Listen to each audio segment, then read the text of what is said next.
సొంత అన్నయ్య తన 17 ఏళ్ల చెల్లిని రేప్ చేశాడు. కారణం కామమేనా లేదా అమాయకత్వమా? శ్రీ సత్యసాయి జిల్లా రామగిరి మండలంలో మైనర్ పై అత్యాచారం చేసిన ఘటనలో మరో 7గురిని పోలీసులు అరెస్టు చేశారు. बहरोड में नाबालिग से स्कूल में रेप की खबर मिल रही है. निजी स्कूल संचालक पर ఉరుకొండపేటలో జరిగిన అత్యాచార ఘటనలో 7గురు నిందితులను పోలీసులు కటకటాల్లోకి నెట్టారు. ఈ ఇన్సిడెంట్ కర్ణాటకలోని చిత్రదుర్గ అనే ఊర్లో జరిగింది. ఈ 17 ఏళ్ల అమ్మాయి ఖురాన్ చదువుకోవడానికి దగ్గరలో ఉన్న మసీదుకి వెళ్ళేది. అబ్దుల్ రెహమాన్ అనే మౌల్వి తనకి 3 ఏళ్లుగా ఖురాన్ నేర్పిస్తున్నాడు. అతను ఒక రోజు ఆ పాప వాళ్ళ అమ్మతో, మీ అమ్మాయికి దయ్యం పట్టింది, అది వదలాలంటే మసీదులో కాకుండా మీ ఇంట్లోనే ఒక కార్యక్రమం చేయాలని చెప్పాడు. ఈ విషయం విని భయపడ్డ తల్లి సరైన ఒప్పుకుంది.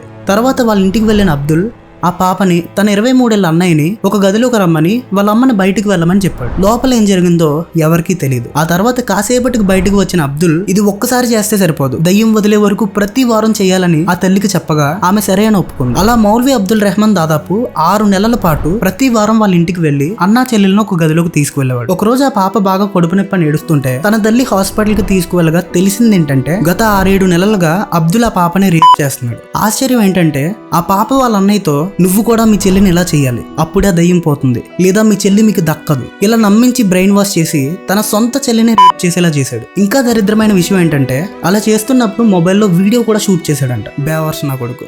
ఇలాంటి వాళ్ళు ఇంకేమనాలి. చివరికి 17 ఏళ్ల అమ్మాయి జీవితాన్ని నాశనం చేశాడు. ఇప్పుడు అబ్దుల్ అలాగే పాప వాళ్ళ అన్నయ్యని జైల్లో పెట్టారు పోలీసులు. అయితే ఇలాంటి మూఢనమ్మకాలు ఇప్పటికీ మన దేశంలో చాలా చోట్ల నమ్ముతున్నారంటే ఆశ్చర్యంగానే ఉంది. మరి ఇద్దరు పోరంబోకుల గురించి మీరేమనుకుంటున్నారో కమెంట్స్ లో చెప్పండి. అలాగే ఇలాంటి కాంటెంట్ కోసం మన పేజ్ని ఫాలో అవ్వండి.